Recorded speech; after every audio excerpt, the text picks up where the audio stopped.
Welcome to 100 Yards of Football. If you like the video today, please comment and share it. We'll surely appreciate here on 100 Yards of Football. I'm your host. Our video today is on USC football history, the team coming out of LA. So if you like the video today, please comment and share it. And a gentleman who's going to share the history, he's actually from LA. And let me tell you something, I'm excited today because over the years, when I talk history, the first team I bring up is that team out of LA, the USC Trojans. And I got a gentleman that was right there.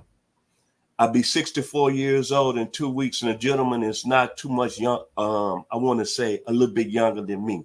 So he knows what the Trojans are about. The gentleman right now is a special talent here in the Atlanta area. He's on 92.9, and he also does color commentary for the Georgia State University of football. But what I love about him, he played at Colorado State University, and he played 9 years in the National Football League. So I got a legend. Mr. Harper LeBel is going to join me today and talk about the USC football history.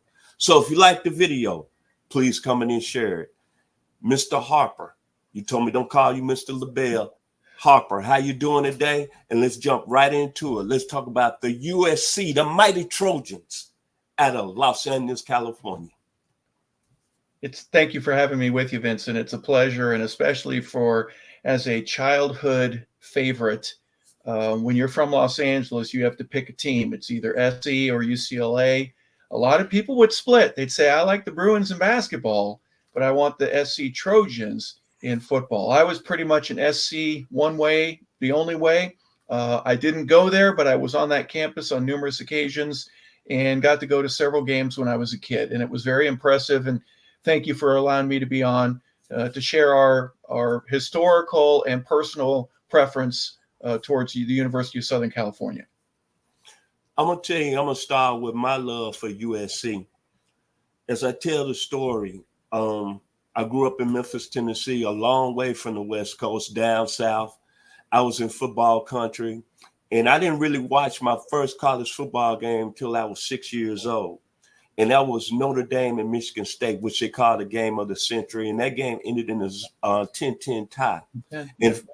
And if you remember that Michigan State team, Harper, Bubba Smith, yep. Jimmy Ray, George Webster, the Notre Dame had Terry Hunrady, Rocky Bleier, Jim Lynch, Super Bowl champion with the Kansas City Chiefs. That's when I got really involved in college football as a 6-year-old. Then, as the season progressed, Notre Dame played USC the following week.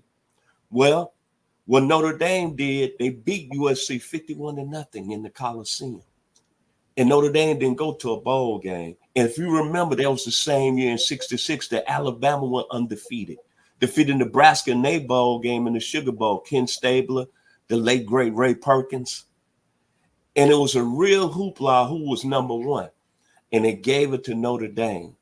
But looking at the USC team that got beat 51-0, I noticed something as a 6-year-old. I started to read a lot of sports pages, the commercial appeal. I want to give shouts out to my father and my mother today. They still living.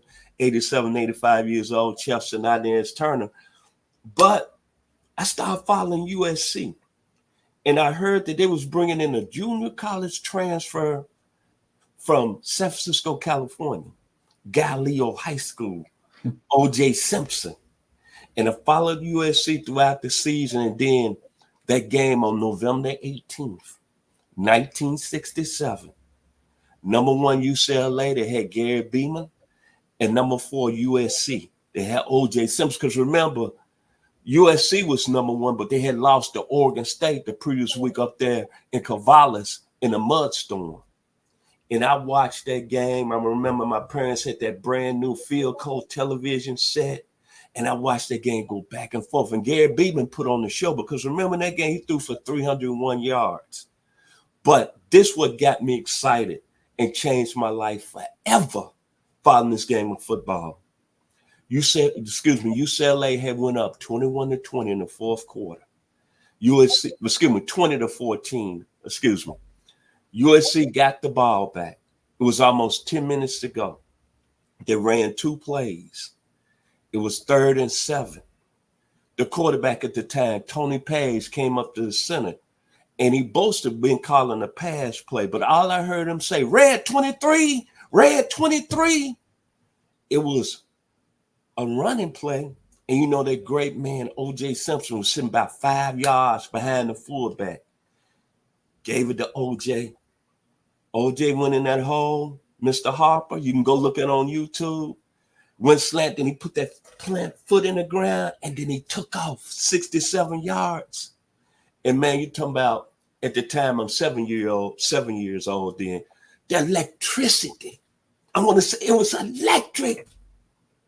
And Chris Schenkel, he said that word salivating. And then Bud Wilkerson, former Oklahoma coach, said, I have never, ever seen anybody run like that. But what I was looking at the crowd, that sun, all those USC fans just going crazy, man. And then, da, da, da, da, da, da, and then Traveler, the horse, going crazy. That's when I was lit, addicted to the mighty Trojans of USC. You got the floor, Mr. Harper. Well, you bring back great memories. I was just a 4-year-old at the time. You were 7. We're close in age. But that was, even though Mike Garrett had won the Heisman Trophy a couple of years earlier, that was a moment, like you just said, that electrified a nation. You had 2 teams. Gary Beban was a Heisman candidate. OJ ends up getting it. SC wins the national championship in 1967, one of the 4 that they win with John McKay as the head coach.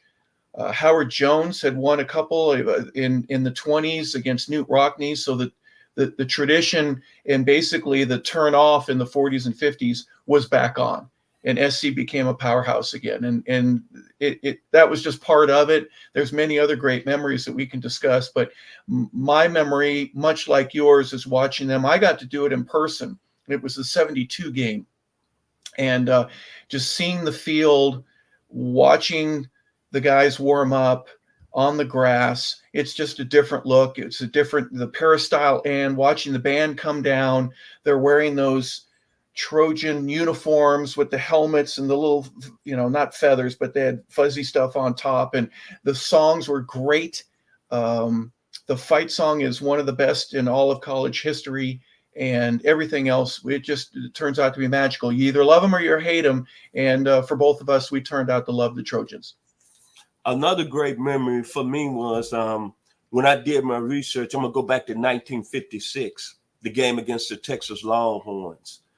A player that a lot of people don't really mention in USC football history, but I think made a big, strong stance as far as African Americans playing on the stage in college football. My man out of little town outside San Diego, California. His name is C.R. Roberts. Just passed last year. In the performance he had in the first half against the Texas Longhorns. I'm sorry, Longhorn Nation. He had 251 yards against y'all in the first half. And I think they told the country back in 1956 it was something a little bit different going on with USC overall, is bringing in good African-American football players. But you mentioned the early years under Howard Jones and Jess Hill. Remember, USC was real strong when they had the pretty boy, Frank Gifford. He was an outstanding football player back in 1949, 1950. But that's one of the very pleasant memories, me doing my research on C.R. Roberts in his time having that 251 yards against Texas in 1956. Yeah, and you mentioned Frank Gifford. He's one of 14 NFL Hall of Famers that went to USC. There are 13 others, and the tradition goes back. You didn't always have a great group around most of those guys to where they were playing for national championships, but guys that went on. At one point when I was a kid, I remember USC had more players in the NFL than any other school. I think Alabama has surpassed that. You're going to get 4 or 5 guys a year out of Roll Tide Nation in today's football, but SC was leading the way in many different areas. And you mentioned a couple of greats, and how could we skip Sam Bam Cunningham and the difference that was made in the Deep South when he had that fantastic game against Alabama in 1971, 72, that era. Just amazing. And if we get a chance, let's bring up the relationship between Bear Bryant and John McKay. They were very, very good friends, and I'm sure we'd love to discuss a little bit about that. Well, bring it up right now, sir. All Talk right. about the relationship they had. Yeah, well, well, the one story that I have is pretty much in the early 70s. There was a linebacker out of Texas. I don't know if it was Cedric Lowe, Lowe. His last name was Lowe. And Bear Bryant calls up John McKay and says, "Hey, John, how you doing? We got our vacation plans. We got some golf, everything that they would discuss, a little bit of football there." And then Bear would say, "Hey, so how's it going in the recruiting game?" And McKay says, "Paul, I got this kid out of Texas, man. Everybody wants him, and we just signed him. He's committed to us, and we can't wait. This kid, he's amazing. He's a fast, strong, big kid out of high school, and he's a Texas native, and we love that we just signed him." "Well, I got to go, John," says Bear Bryant. I got to head out. We'll talk to you later." He hangs up the phone and yells at his secretary and says, "Get me on a flight to Texas." And he got the kid.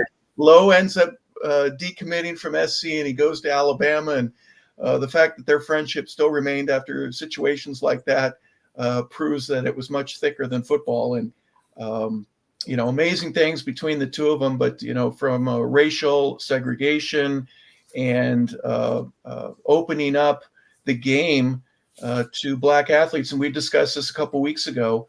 Sam Bam Cunningham having that fantastic game in 72. And it's almost as if, and there's people that might say this, Bear Bryant, he didn't want to lose any game, but he was willing to lose that one to show the Deep South how you are not going to play football the same way without having a black athlete on your team and having many of them in a change that did not have that at the time. His open mind to being able to express that from an athletic standpoint really changed a lot of things in America. And Paul Bear Bryant has a lot to do with that.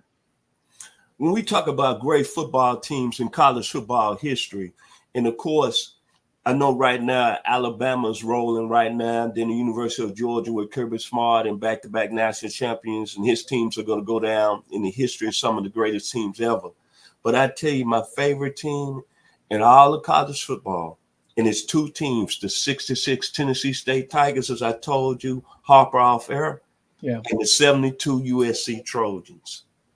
And that 72 team, a lot of people argue with the 95 Nebraska Cornhuskers is a better team than the 71 Cornhuskers. But for my money and me loving football to the next level, I got to go with the 72 team simply because they had 13 All-Americans, 33 players who eventually played in NFL. They beat 6 ranked opponents that year. And I remember the first game of the year, me being a 12-year-old, listening to it in my hometown, in my mother and them house, at 763 Dunn Avenue in Memphis, Tennessee, listening to it on WHBQ. I had the Arkansas Razorbacks affiliate. And that opening night game, when USC came down and played Arkansas, they had that real hot shot quarterback by the name of Joe Ferguson. And USC going in there winning 31-10. And what was ironic about that game, USC fumbled the first 2 kickoffs and came back and won that game. But what I liked about that game, the star power they had. You mentioned Sam Cunningham. But think about this. Lynn Swann, Charles the Tree Young. You know what they have in common? Super Bowl championships. Yeah. We don't even want to talk about how great Lynn Swann was. They had a very steady quarterback in Mike Ray. But what I loved about that team, man, was their defense. It was the first year that John McKay said he had got a stud out of the New Jersey area, Elizabeth, New Jersey. And a young man went by the nickname from Gotham City, Batman. Richard Wood. And he made a presence that night because he had 17 tackles. Wow. Then they had a guy named John Grant, Charles Anthony, Marvin Carr, Charles Phillips. And I love that 72 team. And remember, a young man came on the scene from San Fernando, California. This go for you, Ma Denham, because he's your cousin. He's watching today, Mr. A.D. Anthony Davis. Yep. We don't want to talk about the 74 game when he has 4 touchdowns against Notre Dame. He had 6 touchdowns as a sophomore that year. Yep. Didn't start till the 8th game, Mr. Harper. Didn't Yep. start till the 8th game. And had over 1,175 yards rushing and scored 6 touchdowns against Notre Dame.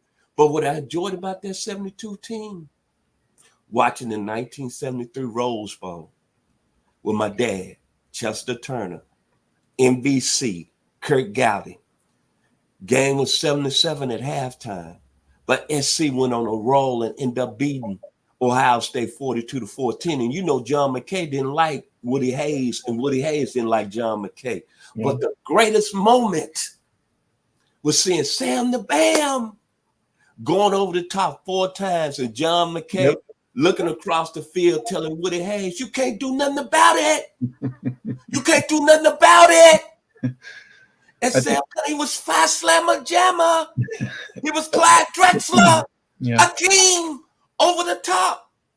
But there was some great memories. Give us another memory, Harper. Well, yeah, in the 72 team, the day after the Notre Dame game, the Los Angeles Times, in the sports page, the headline was Davis. His name for each one of the 6 touchdowns that he scored. They played SC every other year. It's an even year. They play SC plays Notre Dame in Los Angeles. The odd years are back in South Bend. Yeah, just a great team. Obviously a national championship. I don't know if Jeter was on that team as well, but the 74 team, now I was at that Notre Dame game. I got to go, and that again changed my mind. I told you before, that's when my love of football grew, especially college football, to I can't believe that I'm here.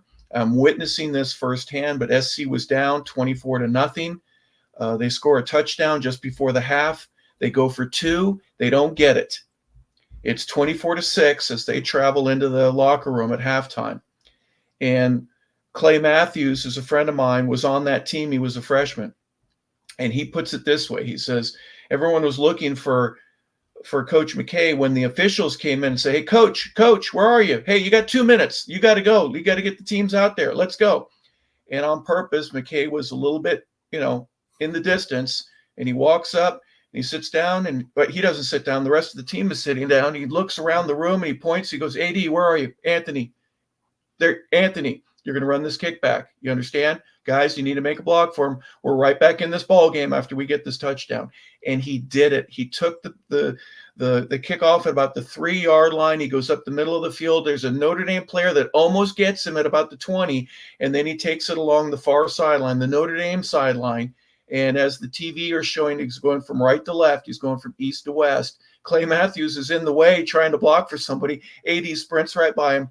SC scores 55 unanswered points against the number 3 team in the nation. They win the game 55-24, and it couldn't have gotten any better for me. I stopped screaming probably when we got to the car. I was hoarse for 3 days. The band was worn out from playing the fight song as much as they did, but SC fights their way back into a Rose Bowl contention. And every year after that, it was, man, what is SC going to do to turn it up even another notch? When John McKay left and took the job with Tampa Bay, and you being right there in the mix of it, following USC football, did you ever think they was going to drop off a little bit when they hired John Robinson, because they kept their train moving?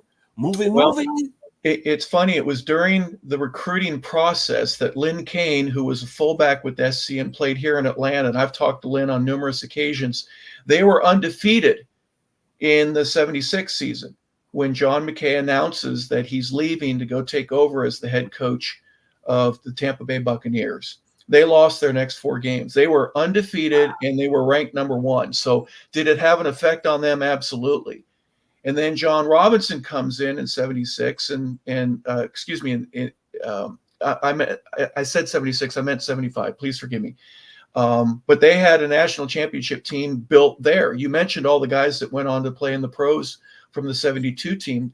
They had just about as many during that 74, 75, 76 years, and John Robinson takes over, and they built again. The recruiting was fantastic. You go from Anthony Davis to Marcus Allen You bring in Lynn Kane. You have Ricky Bell during that time, who's just finishing up. He ends up going to Tampa, but it was running back you and offensive linemen, one after another. They have amazing turnover in being able to just keep bringing 6'4", 6'5" guys.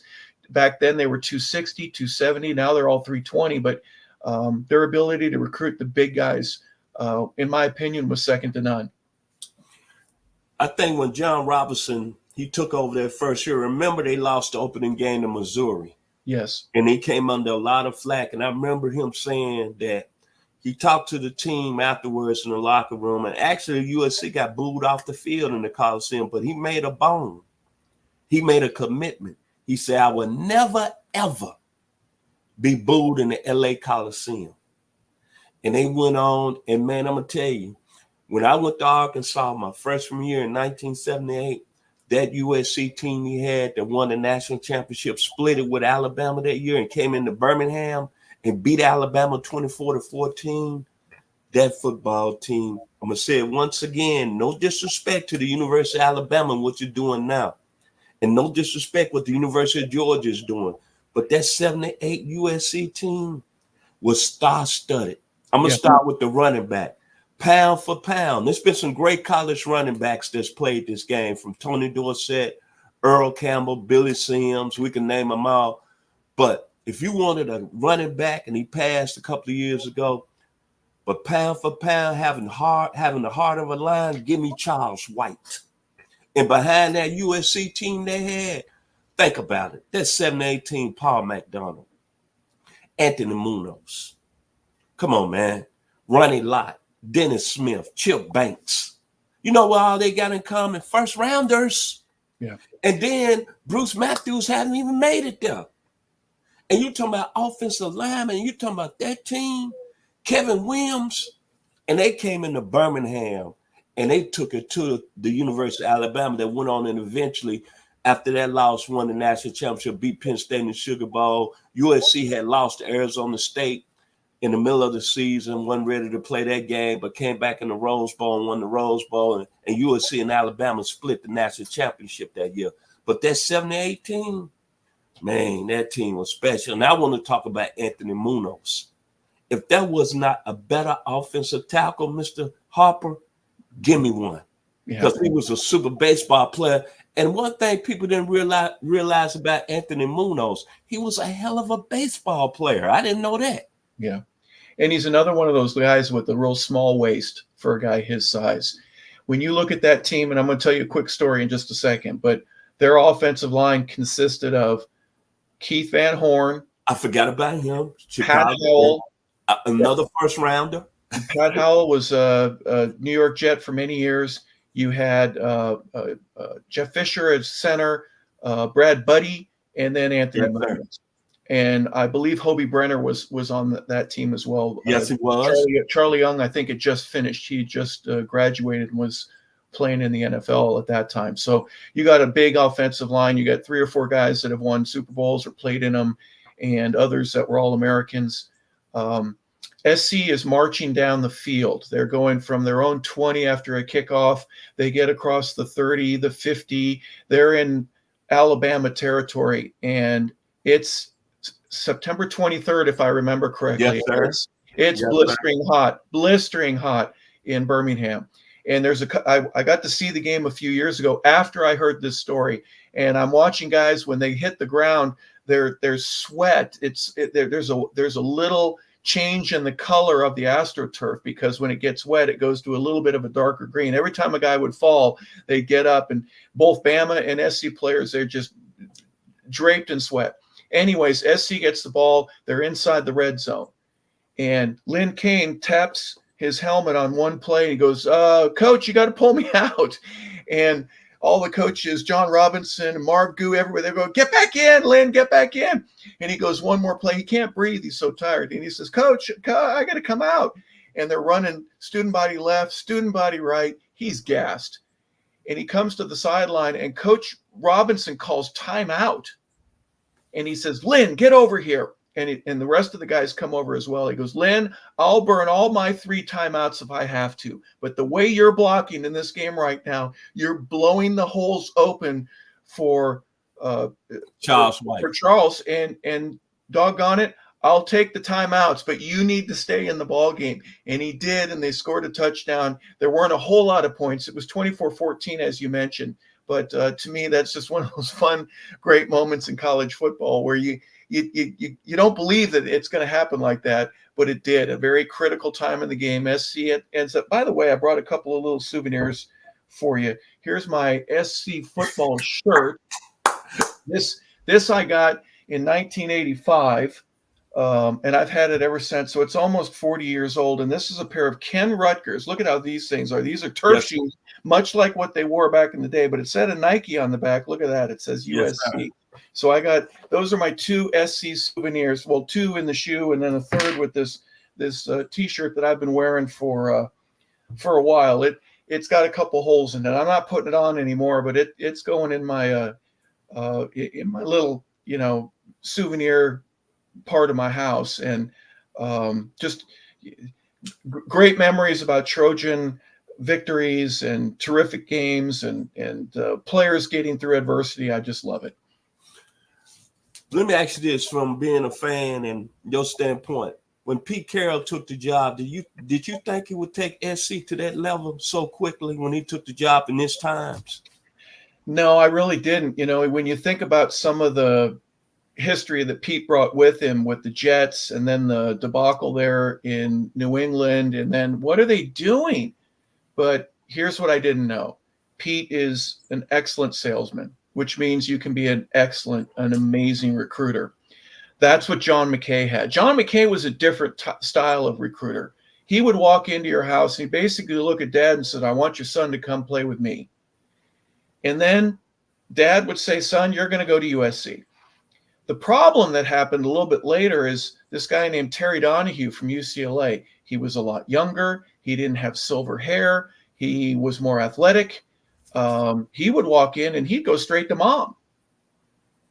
And he'd say, Mrs. So-and-so, I'd love to have your son. And Mom would say, you're going to UCLA. Where SC would be looking at McKay with Dad, but Mom also had a big opinion there. I think Pete was second to none in his ability to sell the program and to be able to get some of the best players and let them play together. Bring them to, you got 5-star here, 5-star there on offense, defense, in your secondary, on your line, and to bring you all together.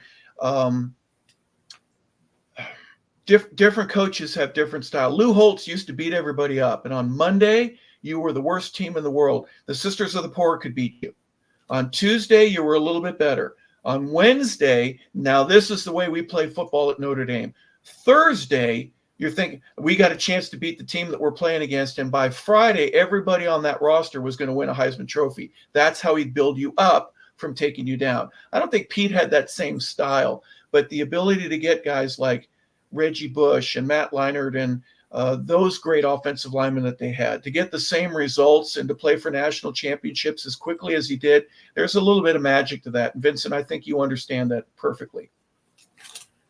Would you put Matt Leinart as probably in the top 5 as one of the greatest football players that played at SC? If you're looking at the top 5, would you have him top 5? If you're looking at results, absolutely. It's kind of like the Tim Tebow thing. Tim couldn't make it in the NFL. He had a very unique throwing motion that didn't work. He couldn't throw in the tight windows, but the windows aren't as tight they're tight, don't get me wrong, but they weren't as tight when he was playing at Florida. He wins a Heisman Trophy. They play for 2 national championships, and he's considered one of the great players in college history. Same with Matt Leinart, with the Bush push and everything else. In a big game, when you need somebody to win it for you, he may not have the best stats. Terry Bradshaw didn't have the best stats, but he's got 4 Super Bowl rings, and he's considered one of the best in terms of a leadership standpoint. 4 beats 1 or 2 or even 3. And there's only a couple of guys that have won 4. You got Brady, Bradshaw. Montana only had 3. So I'm telling you, there's a difference between the two, and I'll take a guy like Matt Leinart anytime. Okay, why you think he didn't have success like he did on a pro level then at SC? Organization? there are a lot of things. There's a guy named Ken Lee who was a kicker at UCLA, and he was a 4th or 5th round draft pick. He was nearly flawless as a extra point, as a field goal kicker. Extra points, he was in the upper 90th percentile. He only missed 1 or 2 during all his 4 years. Here's the difference. The snap, the hold, the kick, 1.19 seconds or better in the NFL. He was 1.23 while he was at UCLA. When he was asked to speed up just a little bit, 3 or 4 100ths of a second, it messed him up. And he didn't stay in the league for very long at all. Here's what I'm saying about Linehart.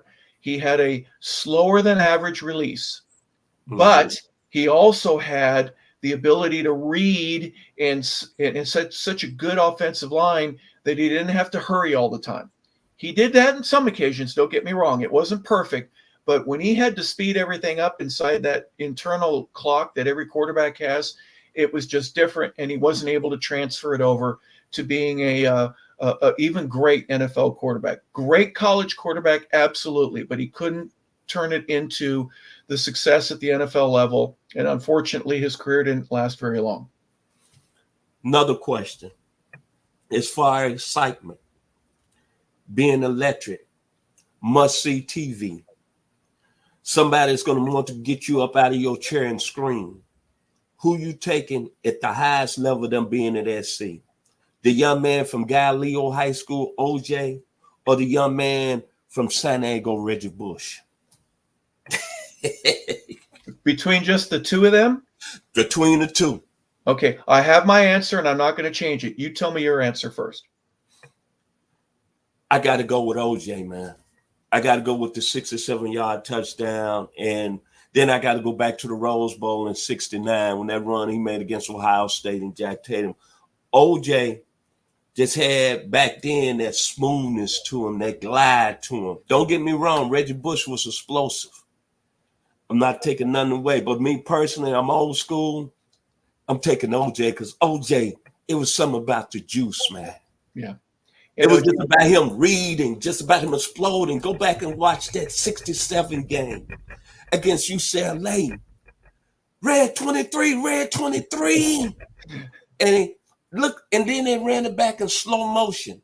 When we finish today, go to YouTube and pull up that run he had against UCLA and how they show him planting the foot and then he just glided and then all of a sudden exploding.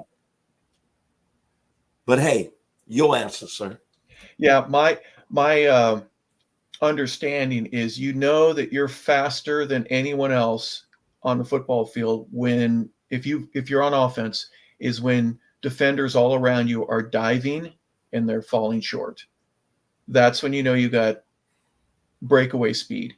And OJ had that, obviously. As big a guy as he was. Remember, OJ was for college back in those days, he was a big dude. Yes, sir. His head almost didn't fit inside his helmet. He had a huge melon, and it is what it is. I never got to see OJ live. I was 4 or 5 at that time, and so I didn't see that or didn't understand it the same way that you did. Anthony Davis was the first guy that I saw. When he'd score and he'd get on his knees and he'd bounce around, man, that just to me was amazing. So my pick was Reggie because here's the only difference. Reggie did it, in my opinion, a lot more often. They were losing to Fresno State early in the first. Yes, sir. And then Reggie comes through with the 50-yard gain. You can't catch him. Now they've not only got the lead, but they pull away. He did it against Stanford. He did it against Oregon State. He did it against everybody that they played and in the big games. He didn't do it as much as I thought he would against Texas in the game that they lost where Texas became the national champions, 2004.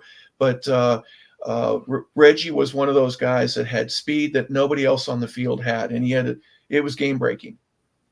So no wrong answer, but my reply would have been because he had more of them. That would have been Reggie Bush. I'm gonna throw some names out here, and I want you to give me your opinion. Pat Hayden. Pat was again another great college quarterback. He had chances to win Super Bowls and get to the NFC championship games with the Rams. And I watched him right? But he just didn't have that same mojo that he did. Deep drop back, 7 steps. He was 14 yards behind the line of scrimmage, but had a very accurate arm for a guy that was in an era that they didn't throw a whole lot.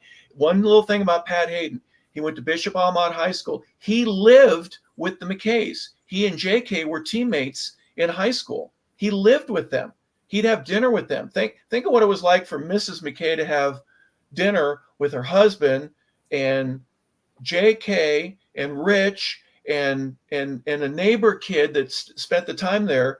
That's all they ever talked about, football. They never talked about purses or shoes or dresses. They talked about football 24/7. But Pat Hayden, great Trojan, lived it in so many different ways. As the athletic director, he gave back in numerous different ways. He was a Rhodes Scholar. I mean, just a thumbs up guy. Go ahead. I'm sorry. I'm taking too long. No, you're good. You're good. I love it. J.K. McKay. Clutch. He'd run a corner route, and we needed 12 yards. He'd get 14. Didn't catch a whole lot of passes. Randy Simron was that guy. You mentioned Bug Williams. He was one of those guys. You get it to how could you not give it to Anthony Davis in the flats? But for being a coach's kid, he's a guy that could have played, maybe not on every school in the country, but he certainly made the Trojans better. Ronnie Lott. Oh, man. Dominant. Just dominant. You know, he's one of those guys that would hit you while you go over the middle. Even if you make the catch, the next time you go over the middle, you're going to go out with alligator arms. You're just not going to reach as far as you did, knowing that guy's going to hit. Number 42 was a bombshell. Mike Garrett. Again, another one of those guys I didn't get to see, but he was the first, right? The first to win the Heisman Trophy, the first of the Trojan running backs to make claim for that runway that just led for plane after plane after plane after plane. Anthony, I mentioned Ricky Bell, Marcus Allen. You've got Lendell White, of course, and Reggie Bush, and so many different others that have made landings on that SC running back runway. They are amazing, and he was the first. Rodney Peete. I like Rodney. Didn't win a national championship, but was one of those guys that was a leader and had a great NFL career, right? He's on a bad team in Detroit, but was able to do things. Just hand the ball off to Barry Sanders and let's see what happens. But his father was a coach. He coached me when I was in Kansas City for a little while. I think Rodney was still in high school at that time, but another great one of the great Trojans. Yes, absolutely. Jack Del Rio. Jack, because of what he has done in the NFL, being a head coach, being a coordinator, I think something clicked where he goes from, I'm an SC guy, I'm a linebacker, I've got this made, to where this is where I'm going to make a career for myself. I'm going to be a lifer. Football is going to be my life. And he's still doing it. He was a great linebacker. Same year that I am, 1985 is when he was drafted. Fantastic NFL career, but a great Trojan as well. I think it'd be interesting if he ever goes back, and even if it's just as a coordinator, to serve the community, if you will, and to honor the Trojans with his presence. He hasn't done that. I'm not expecting him to, but that would be a great thing for USC. Carson Palmer. He's, a Heisman winner, the Orange Bowl against Oklahoma. To me, you correct me if I'm wrong, Vincent, but it was against Iowa. Iowa. You're right, and he got he won the Heisman that year also too. You're right, it was Iowa, and then the next year they play Oklahoma. I think he's the guy that helped put USC back on the map with Pete, and to make a big difference in Trojan football, making a comeback. Troy Polamalu. I didn't know he was as good as he was at SC, but that dude is special. Again, another one of those guys that was an All-American. He goes into the pros, and next thing you know, he's a Hall of Famer, a Super Bowl champion.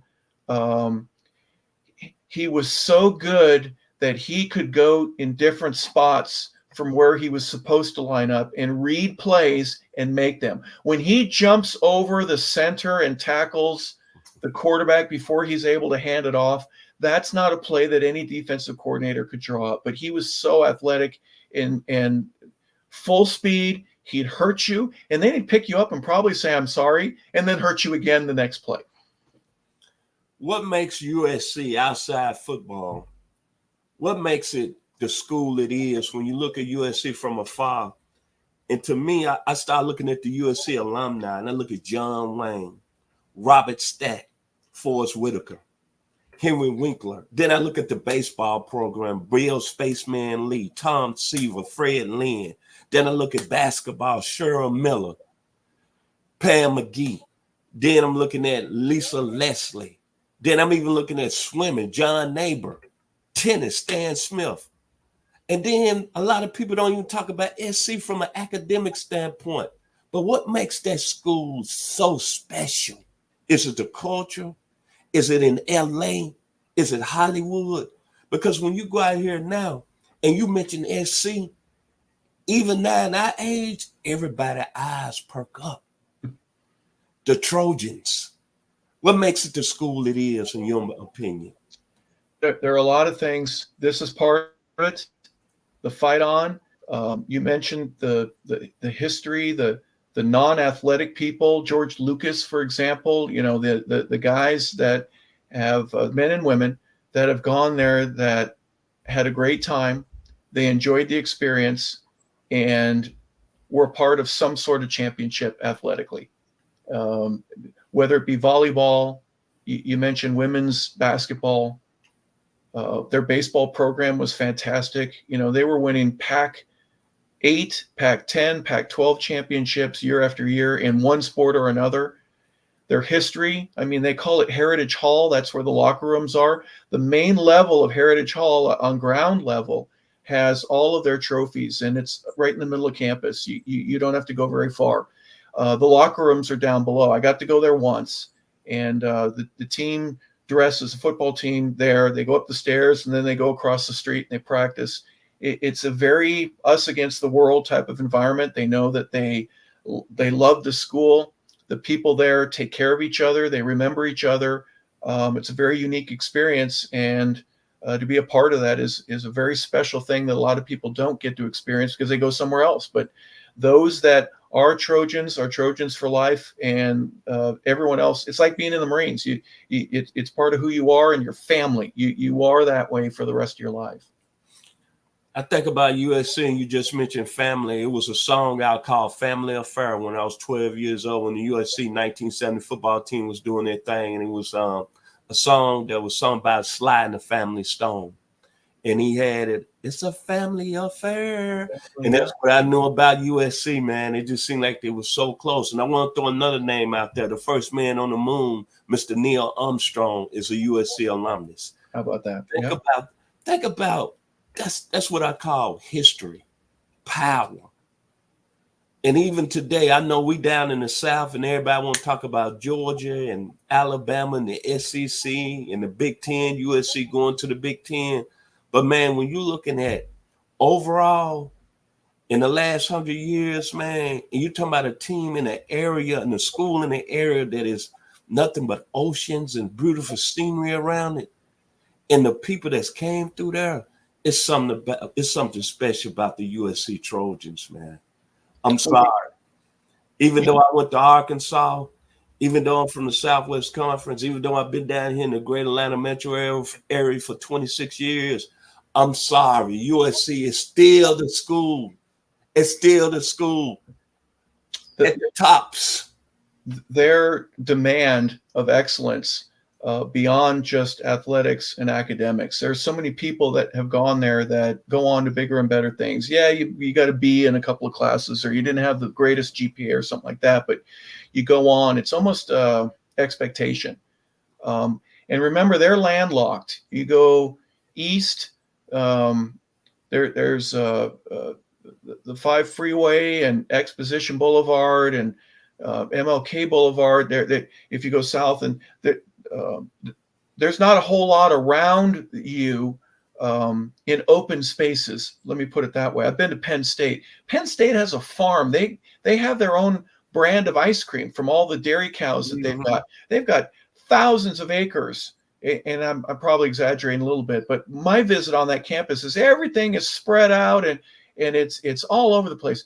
SC's campus is a little different. UCLA, you're landlocked. You've got 10 feet between this building and the other building, the engineering building, and then the swimming pool that they built for the '84 Olympic Games. There were guys like Mark McGuire hitting home runs in practice, and the ball was going on to the parking deck or under the tennis courts, and you had to look out every now and then. Hey, watch out! There's a ball coming your way. So it's very tight, and I think that helps.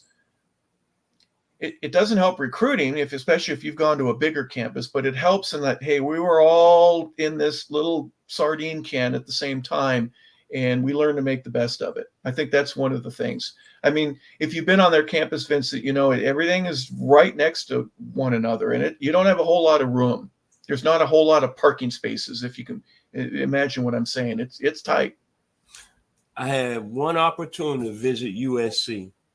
I was in San Diego. I went to my only Super Bowl between the Tampa Bay Buccaneers and the Oakland Raiders at the time. And that Monday, I drove down with my wife. We had a day after the Super Bowl game. We went on USC campus and we went on UCLA campus. And I tell you, USC, it was like I got chill bumps because it was a school that I've been following ever since I was 7 years old, and I was impressed. And I was impressed with the LA Coliseum. I didn't realize how old it was in statue. And then went out to UCLA, and I just couldn't believe it being right close to Bel Air. And those two spots that I've in my life that's put chill bumps through my body. And the other spot is going to Freedom Hall in Louisville, Kentucky. Yeah. And the history in there. Going inside that arena, I got chill bumps. And it's something that I'm going to take to my grave, man. Because when you look at it, in my age, from 1962 to 1982, excuse me, I don't think it was no better program in the country that won at a high level and produced at a high level and produced players that played in the National Football League at a high level. All you got to do is go back and look at Marcus Allen, who's the same age as I am, and look what he did in that Super Bowl against the Washington Redskins. Going from a fullback his sophomore year and then having two outstanding years at the tailback position. That's saying a lot because it's telling me, number one, you're a team player. Think about it. He blocked for one Heisman Trophy winning Charles White, then went on and won the Heisman himself. That's a family. Your final words about your team, Mr. Harper LeBel, the USC Trojans, their football history, and all the great loyalty that should go to that school. Well, remember, you just mentioned the Coliseum. 1932, they hosted the Olympics. And when I was there going to games as a kid in the early 70s, it was already, 40 years old. It was starting to crumble a little bit. And they've tried to rebuild it and reshape it and do other things. But at the time, SC was playing home games there. UCLA would play home games at the LA Coliseum, and the LA Rams were playing there. And occasionally they'd have a high school, championship game. So that field had been pretty much beat up. They've made it bigger. Remember, you mentioned Traveler going around that track. My goodness, what a amazing mascot to see something like that. So all of those things keyed together in a historic building, a program from the 1920s that showed that they have the ability to compete on a national level, and how that has not changed at all. They still compete. They're not going to win every game. Nobody does. But boy, they are as competitive as you would want any team to be. And now they're going to start with Big Ten football. We'll see how that comes about and what changes on the landscape. But a terrific program, definitely a bucket list place to go, or at least to talk about. And I'm glad we had the opportunity today to give a little bit of honor to a great collegiate football program like we did today. Thank you for allowing me to do that, Vincent. If you liked the video today, please come in and share it. It's been an honor and been a pleasure to have Mr. Harper LeBel with me today talking about USC football history. My final words about the Trojans, they shaped my life at 7 years old. I'm sorry. If y'all got anything against OJ, get over it. Because at that day, November 18th, 1967, he took it 64 yards, and Vincent Turner was really connected to football. And remember this, during that year, Remember, I'm from a hometown of Memphis, Tennessee, and they had a music thing going on by the name of Stack Records. And they had a group, Sam and Dave. And they had a song out, I'm a Soul Man. And it was written by Mr. David Porter. And yours truly grew up 2 houses from David Porter. I'm a soul man. Walking down the dusty road. Y'all be blessed here. And special thanks to my producer, the very talented Mr. Logan Landers. I'm so sorry today. Logan, thank you, sir. You made it happen today. Thank you, Logan. Be blessed here on 100 Yards of Football. Thank you, Mr. LeBel, and y'all enjoy the rest of the week. Fight on.